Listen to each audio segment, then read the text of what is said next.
সাভারে যে ঘটনাটি ঘটে গেল, এনসিপি জুলাই পদযাত্রা সমাবেশে বিস্ফোরণের ঘটনা ঘটলো, সেখানে নীলুফার চৌধুরী মনি একটু আপনার কাছে জানতে চাই যে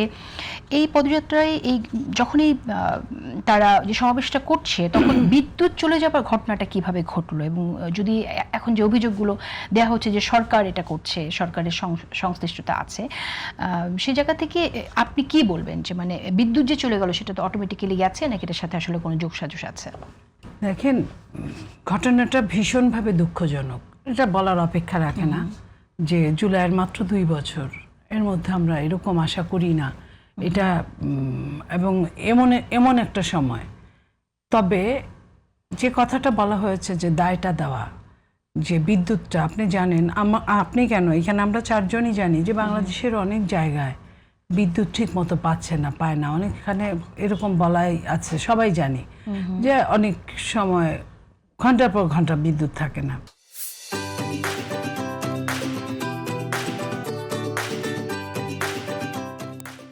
সেইখানে যদি সেটা রুটিন ওয়ার্ক হয়ে থাকে সেখানে আমার বলার কিছু নাই। তবে যাদের ঘটনাটা ঘটেছে তাদের সন্দেহ হওয়াটা কিন্তু অস্বাভাবিক যে খুব তাও না, যে বলে না যে যার জিনিস হারায় তার ঈমান হারায়, তার জিনিস হারিয়েছে, সে মার খেয়েছে,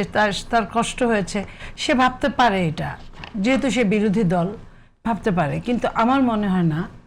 যে সরকার এই কাজটা, যে সরকার জুলাইয়ের ফল, যে সরকার জুলাইয়ের সাথে তার অবদান আছে, এই দেশের সরকারি দল বিরোধী দল প্রত্যেকের অবদান আছে, সেইখানে যে সরকার জুলাইকে নিয়ে 2 দিন আগেও প্রোগ্রাম করলেন জাতীয়ভাবে, সেইখানে তারা এদেরকে, এই নতুন দলটাকে, তাদের এই পদযাত্রায় এই